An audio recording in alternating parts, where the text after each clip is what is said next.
I never thought I'd be the kind of person who'd embarrass someone on purpose. I've always been quiet, maybe even a little shy, but never cruel.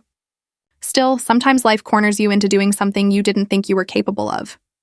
And when that happens, all those quiet moments you spent keeping the peace, well, they start to feel like mistakes. It all started because of a guy named Trevor. Everyone in my office knows him. You can hear him before you see him. He's the type who thinks the world revolves around his commentary. Loud, confident, always joking. At first, I thought he was harmless.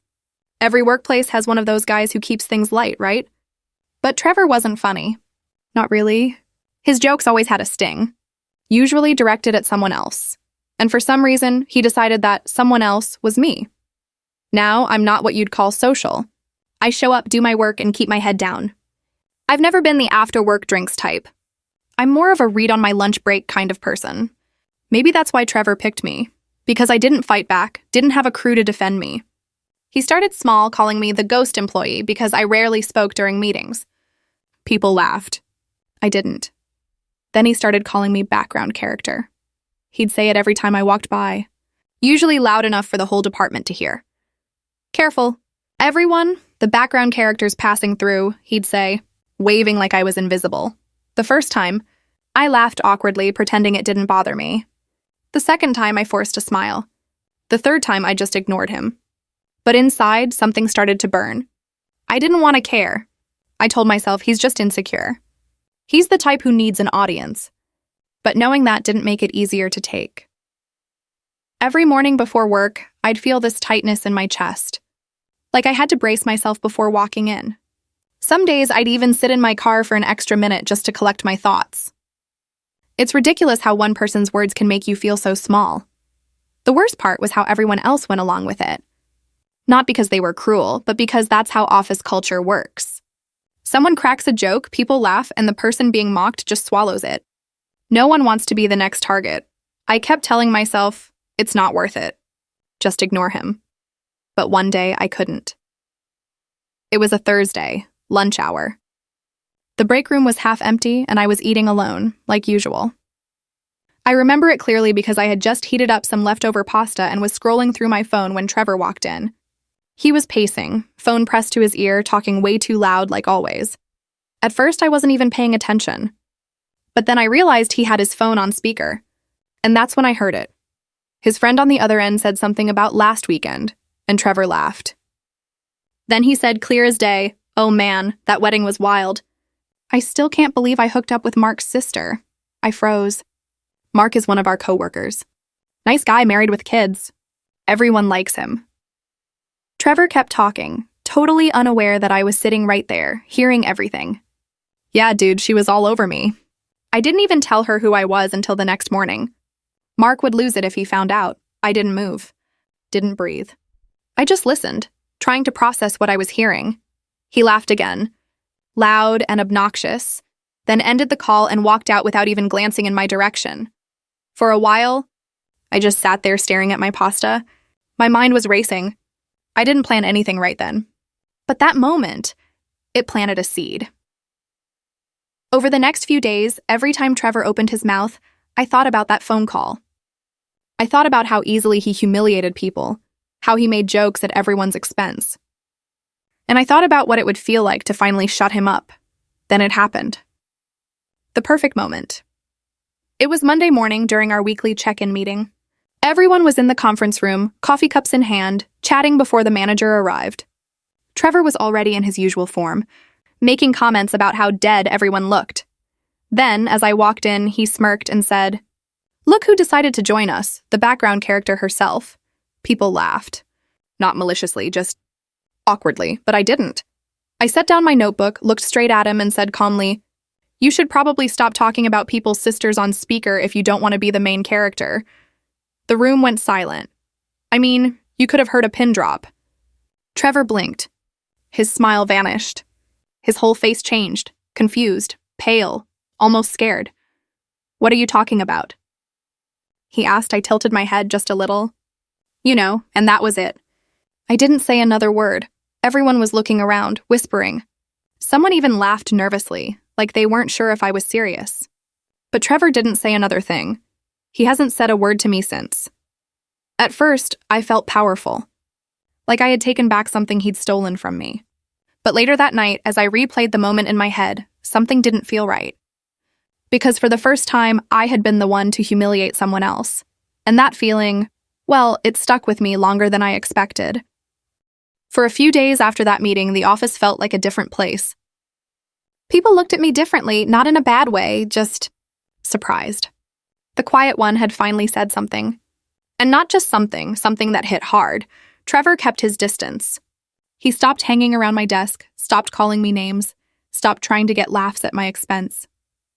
He didn't even look at me during meetings. If he passed me in the hallway, he'd look the other way. At first, I felt a quiet satisfaction. It was the first time in months that I didn't feel like prey. There's a strange kind of peace in silence when it used to be filled with someone else's noise. But people talk, and gossip moves fast in an office, especially when it's about one of the loudest voices suddenly going quiet. By Wednesday, I overheard whispers near the coffee station. "Did you hear what happened between Trevor and Mia?" That's me, Mia. I heard she said something about his personal life. Yeah, but no one knows what exactly. Some people avoided asking me directly, but others couldn't resist. One of my coworkers, Dana, stopped by my desk that afternoon with a smirk. "Okay, I need to know. What did you say to Trevor?" "He's been acting like a ghost." I just smiled and said, "I think he finally realized not everyone likes his jokes." She laughed. "Well, whatever you did, it worked. You've become kind of a legend." That word stuck with me. Legend. It felt flattering at first, but also strange. I hadn't meant to start anything. I just wanted him to stop. But now, people were treating it like entertainment. Like I'd put on a show, and maybe, in some way, I had. That night, I couldn't sleep. I kept thinking about how fast it had all changed. One comment, one line, and suddenly I wasn't invisible anymore. Then came Friday. Trevor didn't show up to work that day. Nobody said why. But later that afternoon, Mark, the guy whose sister Trevor had been talking about, came storming into the office, red-faced and furious. He slammed a folder on his desk and muttered something under his breath. I froze. I knew right away that Trevor must have told him. Or worse, maybe someone else had. After Mark left for the day, the rumor mill went into overdrive. People were whispering again. Someone said Trevor and Mark had gotten into an argument outside the building. Someone else said HR was involved. I didn't know what was true, but I felt sick. That weekend, I tried to forget about it. I cleaned my apartment, watched movies, cooked dinner for myself. But everything reminded me of that moment in the meeting. The way everyone looked at me, the way Trevor's face fell, the silence afterward. I kept telling myself he deserved it. He humiliated you for weeks, but another voice in my head said, "Yeah, and you humiliated him in one sentence." Monday morning came. I walked into the office expecting tension, but nothing could have prepared me for what I saw. Trevor's desk was empty. Not just empty, cleared out. His monitor was gone, drawers open, chair missing. I asked Dana quietly, "Did Trevor quit?" She glanced around before whispering, "HR let him go." Mark filed a complaint. Apparently, what he said about Mark's sister got back to her. And she wasn't happy. My stomach dropped. I'd only meant to shut him up, not destroy his career. I sat at my desk, staring at my monitor, pretending to work, but I couldn't focus. Every few minutes, that scene replayed in my head. Him calling me a background character, me saying that line. The room going silent. It had felt so satisfying then. But now it just felt heavy. Around noon, my manager called me into her office. Her name's Laura. One of those calm, composed people who can make you feel like you're in trouble even when you're not. She gestured for me to sit. "Mia, I wanted to talk to you about what's been going on." I nodded slowly. "There's been some fallout," she said carefully. "I'm not asking you to share details, but HR mentioned there was an incident involving Trevor. I just want to make sure you're okay." "I'm fine," I said quickly, though my throat felt tight. She studied me for a moment, then said, "You know, I've been here 10 years. People like Trevor come and go. Loud, charismatic, full of ego. But people remember how you handled yourself. And the way you shut him down, well, that took guts." I didn't know what to say. "Still," she added softly, "sometimes power feels good in the moment, but it comes with weight. Just something to think about. I nodded again, unable to meet her eyes. That night, I sat alone in my apartment and thought about what she'd said. She was right. It did feel good in the moment. It felt incredible, actually. Like I'd finally stood up for myself after years of swallowing my words. But now it felt like I'd opened a door I couldn't close. I didn't hate Trevor. Not really. I hated how he made me feel. Small, invisible, voiceless. But seeing his desk empty, knowing I had something to do with it, it didn't feel like victory. It felt like loss. The irony wasn't lost on me either. He'd called me a background character. And now he was gone, and somehow I was the one left standing in the spotlight. The next morning, something unexpected happened. I got an email, no subject line, just a single line of text. You got what you wanted. Hope it was worth it, no signature. But I knew exactly who it was from. I stared at the screen for a long time before deleting it. I didn't respond, but that one line haunted me. Was it worth it? At that point, I wasn't sure anymore. I thought that would be the end of it. The email, the whispers, the guilt. I figured time would do what it always does. Bury things quietly under new office gossip. But I was wrong. Trevor's absence changed everything. The whole office felt different. It's strange how one person's energy, even toxic energy, fills up so much space that when it's gone, everything feels off. The silence wasn't peaceful anymore. It was tense. People seemed nervous, careful with their words, like they didn't want to be the next one caught saying something they shouldn't. And me? I became the person everyone wanted to be on good terms with. The quiet one had suddenly become the person you didn't want to cross. At first, I tried to brush it off. I told myself it would pass, that people just needed to adjust. But there was something unsettling about the way they looked at me now, like I had power I didn't even ask for. A week after Trevor's firing, HR held a mandatory respect in the workplace meeting. The irony didn't escape me. They talked about boundaries, gossip, professionalism, all the things that sounded nice on a PowerPoint slide but didn't mean much in practice. Halfway through the session, I caught Dana glancing at me. She mouthed, "You okay?" I nodded, but the truth was I wasn't. Not really. That night, I got another email. This one had a subject line. "You're not as innocent as you think." My heart started racing. Again, no name, but I didn't need one. I knew it was Trevor. The message read, "You think you're better than me? You humiliated me in front of everyone. You ruined my job. You act like some quiet little saint, but you're just like the rest of them." I sat staring at my screen, my hands shaking. I didn't reply, but I couldn't shake the fear. What if he wasn't done? What if he decided to show up? I didn't sleep that night. Every little sound in my apartment made me jump.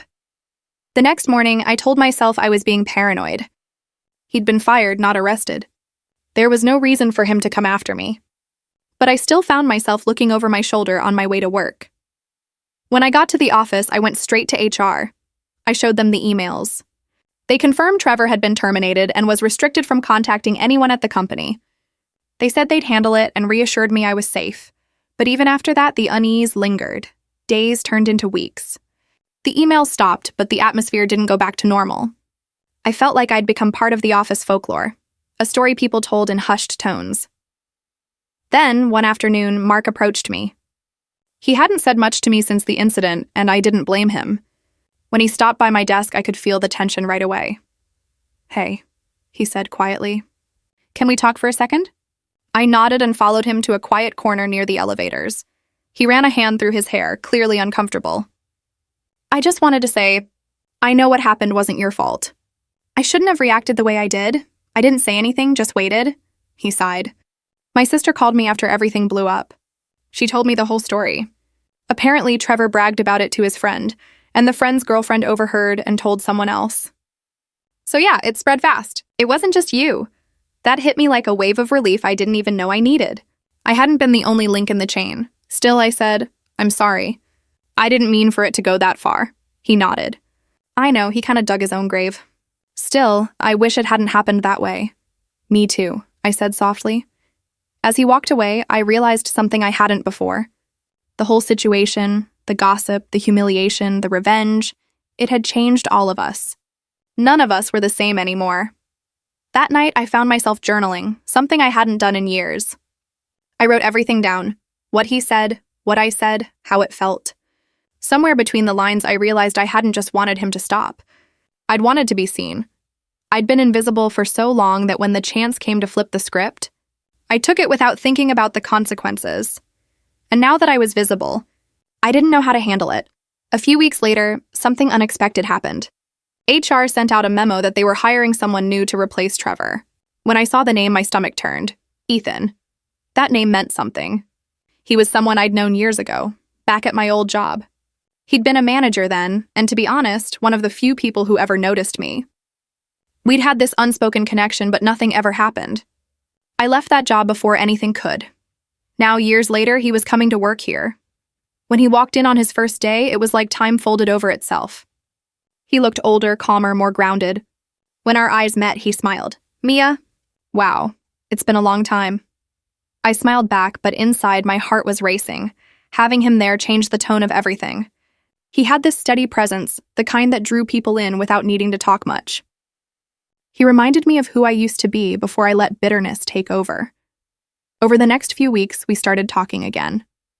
At first, it was casual, work stuff, catching up. But soon, it felt like something more. One night after work, we ended up at the same coffee shop down the street. We sat there for hours, talking about life, mistakes, regrets. He told me he'd gone through his own mess. A divorce, career changes, burnout. I told him a little about what happened with Trevor. Though I kept the details vague, he listened quietly, then said something that stuck with me. "You know, Mia, sometimes we confuse standing up for ourselves with getting even, but they're not the same thing. One sets you free and the other just keeps you tied to what hurt you." I just sat there, staring into my coffee, letting that sink in. He was right. I'd been holding on to that moment like a trophy. But it wasn't a victory. It was just another scar. That night, as I walked home, I realized something had shifted. Maybe it was time to let it go, to forgive myself for what I did, and forgive Trevor too, in some distant, quiet way. Because holding on to that moment was like keeping a wound open just to remind myself it was real. And I was ready to heal. Ethan's words kept replaying in my head for days. Standing up for yourself and getting even aren't the same thing. I'd never thought much about the difference before. All my life, I'd been the quiet one, the easy target, the person who let things slide because I didn't want to make waves. So when I finally stood up for myself, it felt like justice. Like I'd finally balanced the scale. But now, weeks later, the satisfaction had faded, and what was left was more complicated. The office had settled into a new rhythm since Trevor's departure. People laughed again, but it was a cautious kind of laughter. Conversations were quieter. Gossip had toned down, at least out loud. And I couldn't help but feel like I was part of that change. Ethan fit into the team easily.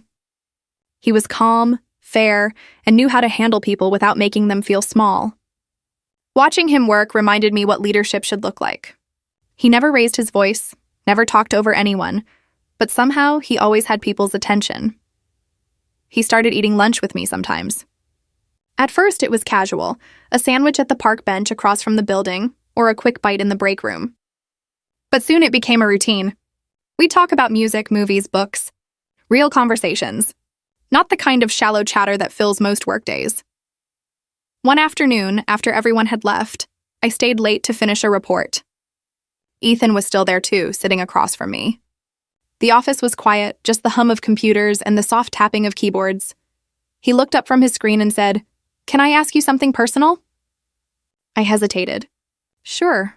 Why do you think you stayed quiet for so long?" "With Trevor, I mean." I leaned back, staring at the empty cubicles. "I don't know. I guess I thought it was easier. People like him, they feed off reactions. I figured if I ignored it, he'd get bored. Did he?" "No," I said softly. "He just got meaner." Ethan nodded. "You know, I used to be like that." I raised an eyebrow. "Like Trevor?" He smiled faintly. Not the cruel part, but the loud part. I used to think being the center of attention meant I mattered. It took a while to realize that being heard doesn't always mean saying the most. It's about saying what matters when it matters. I thought about that as I looked at him, his calm, his quiet confidence. The kind of quiet I'd always wanted mine to be. Before I knew it, months had passed. The tension that once filled the office had softened. People had started to open up again, and for the first time in a long time, I felt like I belonged. Then one Friday evening, just as I was packing up to leave, my phone buzzed. It was an unknown number. I almost ignored it, but something made me answer. "Mia?" a voice said. It took me a second to place it. "Trevor?" "Yeah." His tone was different, muted, unsure. "Look, I know I shouldn't be calling you, but I needed to say something." I felt my pulse quicken. "You shouldn't be contacting me. I know. I wanted to apologize." That threw me off. "Apologize?" he sighed. "Yeah, I messed up. I was an ass. I made your life miserable for no reason. I was jealous, honestly. You were good at your job and people respected you without trying. Meanwhile, I was always performing. I didn't know what to say. Part of me wanted to hang up. The other part wanted to listen," he went on. "When you called me out, it was like the ground opened under me.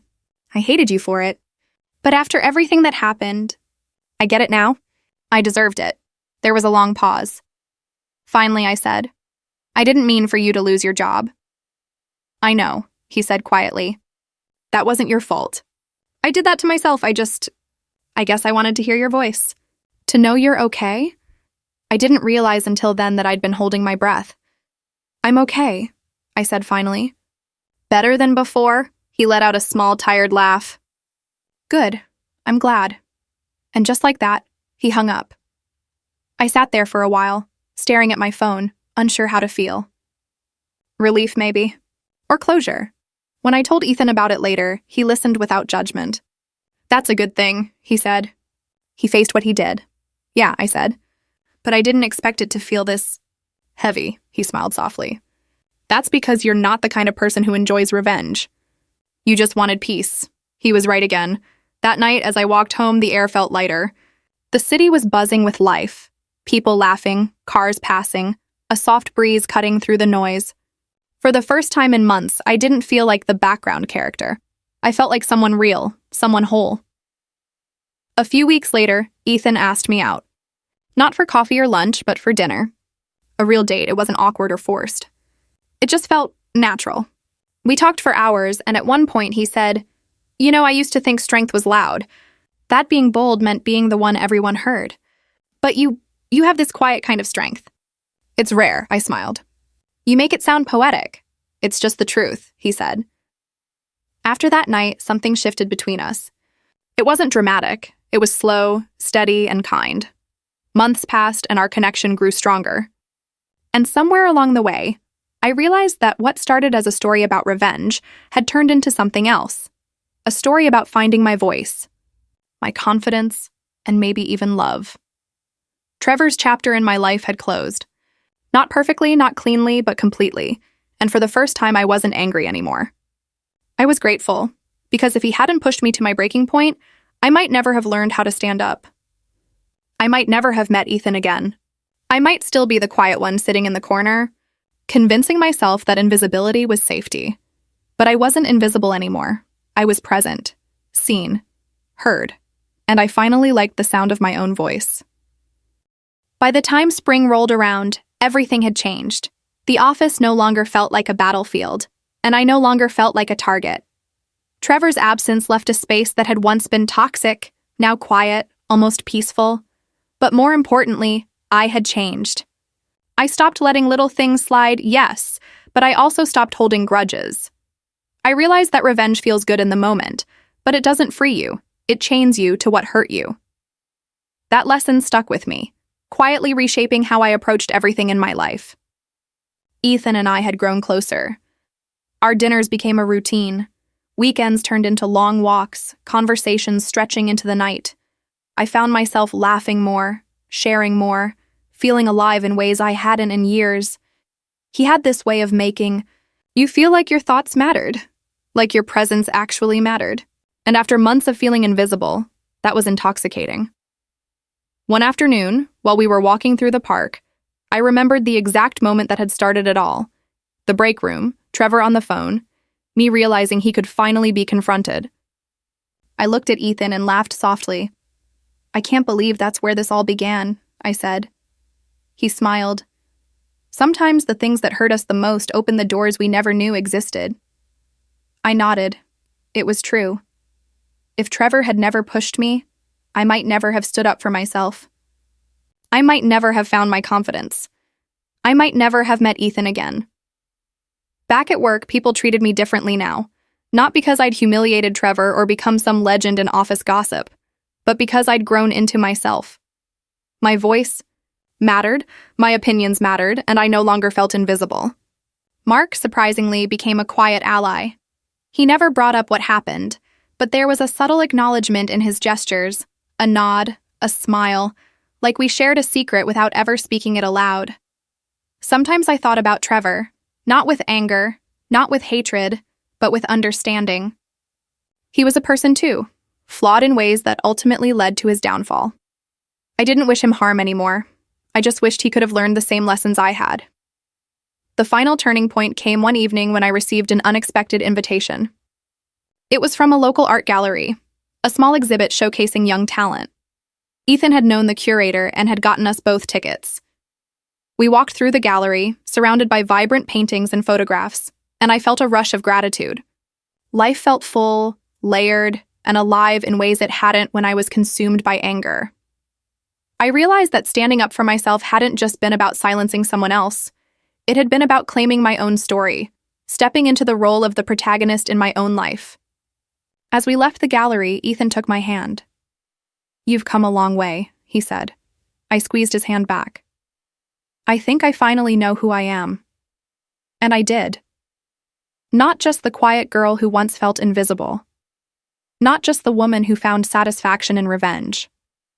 But someone who had faced humiliation, fear, anger, and uncertainty, and had come out the other side stronger, wiser, and capable of love. That night, I reflected on everything: the betrayal, the confrontation, the guilt, the lessons learned. I realized that life doesn't give clean victories. It doesn't offer perfect endings, but it gives opportunities to rise, to reclaim your voice, and to step fully into the life you're meant to live. I wasn't just a background character anymore. I was a main character. And better yet, I was a main character who had chosen her story. I smiled at the thought, feeling the weight of the past lift. The pain, the revenge, the fear, it was all part of the journey.